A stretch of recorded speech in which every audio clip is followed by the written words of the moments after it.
एक कहावत है, संभवतः आपने भी सुनी होगी। संभवतः क्या, पूरा यकीनन है आपने भी सुनी होगी कि अब पछतावे का होता है जब चिड़िया चुग गई खेत।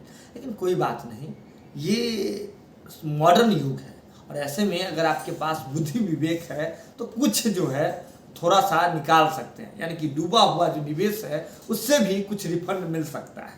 तो इस बात को लेकर के तमाम इंश्योरेंस प्लान होते हैं। ऐसे में राजनीति में भी अब इंश्योरेंस प्लान चलने लगा है।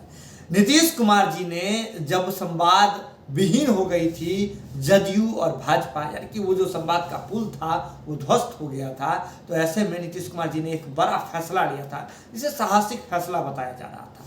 आरसीपी सिंह को राष्ट्रीय अध्यक्ष बना करके आरसीपी सिंह को राष्ट्रीय अध्यक्ष बना दिए। और इसके बाद जदयू भाजपा के बीच जो संबंध विच्छेद हो गया था, अरुणाचल प्रदेश वाला जो मंत्री वाला याद है आपको, विधायक वाला घटना, अब उस घटना का क्या जिक्र करना आपको बिल्कुल याद होगा, बहुत ज्यादा जिक्र हो गई थी उस समय। तो उस घटने के बाद जो है, उस घटना के बाद जैसे ही आरसीपी सिंह को बना दिया गया राष्ट्रीय अध्यक्ष जदयू का, जदयू और भाजपा के बीच संबंध फिर से हरे हो गए और फिर सभी लोग जो है बातचीत करने लगे।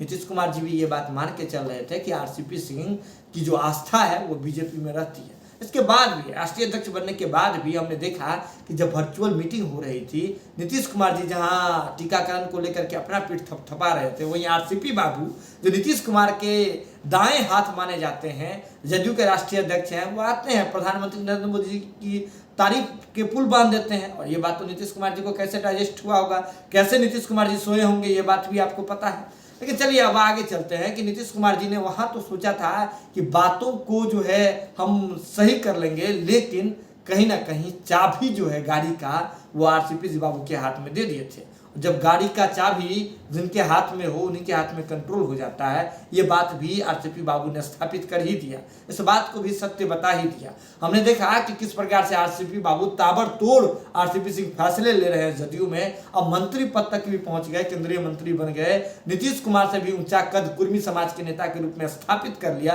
ये तमाम चीजें हमने देखी, लेकिन बड़ी बात यह है कि नीतीश कुमार जी हैं और नीतीश कुमार जी ने जो ब्लंडर कर दिया था आरसीपी सिंह जी को आगे करके, वे आरसीपी सिंह जो भाजपा के लिए सॉफ्ट कॉर्नर रखते हैं, वे आरसीपी सिंह जो जदयू में होते हुए भी जदयू के लिए तो सोचते हैं, बाकायदा सोचते हैं, तमाम चीजें करते हैं, लेकिन नीतीश कुमार की जो रणनीति है उस पर काम नहीं करते हैं, अपनी रणनीति से चलना चाहते हैं। तो नीतीश कुमार जी ने ब्लंडर कर दिया था। लेकिन जैसे ही मंत्री बन गए आरसीपी सिंह, ऐसे ही नीतीश कुमार जी को भी एहसास होने लगा, नीतीश कुमार के साथ साथ जदयू के कदावर नेताओं को भी एहसास होने लगा कि नीतीश कुमार जी ने कितना बड़ा मिस्टेक कर दिया है। लेकिन ये कहावत थी कि अब पछतावे का होता है जब चिड़िया चुग गई खेत। नीतीश कुमार जी अब खामोश हो गए इस पूरे मुद्दे पर, बोल नहीं रहे हैं। और जब आप पूछेंगे, माइक उनके सामने रखेंगे, तो वे सीधे तौर पर कहेंगे कि हमें इस बारे में कोई जानकारी नहीं है।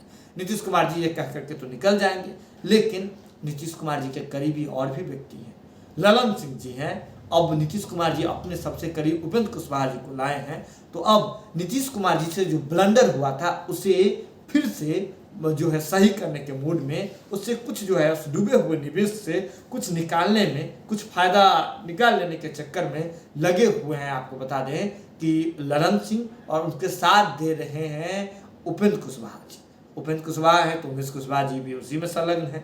तो सीधे तौर पे समझिए वे सभी लोग मिलकर के एक अलग प्लान बना रहे हैं, जदयू को एक अलग शेप देने की कोशिश में है। वो शेप जो पूरा एकदम सॉलिड है, जो आकार नहीं बदलता है, और वो सॉलिड जो है उसको लेकर के नीतीश कुमार जी पासा फेंकने की तैयारी में है अगले चुनाव में। और जो भाजपा के एजेंडा से अलग होगा, नीतीश कुमार का एजेंडा होगा, और उसमें सभी लोग एक ही बात मानेंगे, किसी भी परिस्थिति में नीतीश कुमार जी ब्रह्मांड के नंबर 1 नेता हैं। तो ऐसे में इस तमाम चीज़ों को लेकर के एक बड़ी तैयारी की जा रही है। और आपको बता दें कि जिस दिन ये तैयारी पूरी हो गई, उस दिन अगर बाय द वे फ्यूचर में भी कभी बीजेपी और जदयू के बीच संबंध विच्छेद होता है, गठबंधन टूटता है, तो आरसीपी बाबू तो कहीं के रहने वाले नहीं हैं। इसलिए भी नहीं रहने वाले हैं क्योंकि जिस प्रकार से मंत्री के लिए, मंत्री पद के लिए उन्होंने खुद का नाम आगे किया था, आरसीपी जदयू के राष्ट्रीय अध्यक्ष हैं, इसके बावजूद मंत्री बने। उधर बहुत सारे लोग थे, उन तमाम लोगों के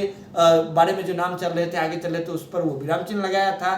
जिसके बाद खफा तो हैं, बहुत सारे लोग जदयू में खपा हैं आरसीपी बाबू के इस फैसले से, और जिस प्रकार से उमेश कुशवाहा जी के फैसले को निरस्त करते रहे हैं आरसीपी बाबू, तो ऐसे में उमेश कुशवाहा जी भी इसी गुट के साथ हैं। नीतीश कुमार जी अलग जदयू जो किसी के भी साथ नहीं है, ऐसे जदयू बनाने की तैयारी में है जिनके पास अपना जनरेटर है, अपना पावर हाउस है, और उस पावर हाउस के बदौलत पूरे बिहार में जदयू का नाम जो है उसमें बल्ब लगा देना है, रोशन कर देना है।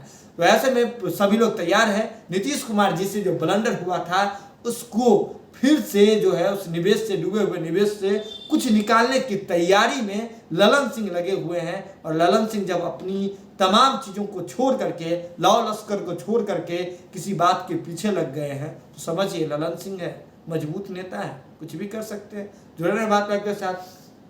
जो भी अपडेट होता है पूरे मामले में बात लाइव की टीम सबसे पहले आप तक पहुंचाएगी। इसके लिए जरूरत है कि बात लाइव की खबरों को यूं ही देखते रहना है। शेयर का बटन है, निःशुल्क है, शेयर का बटन दबाते रहना है, हर जगह इस खबर को फैलाते रहना है।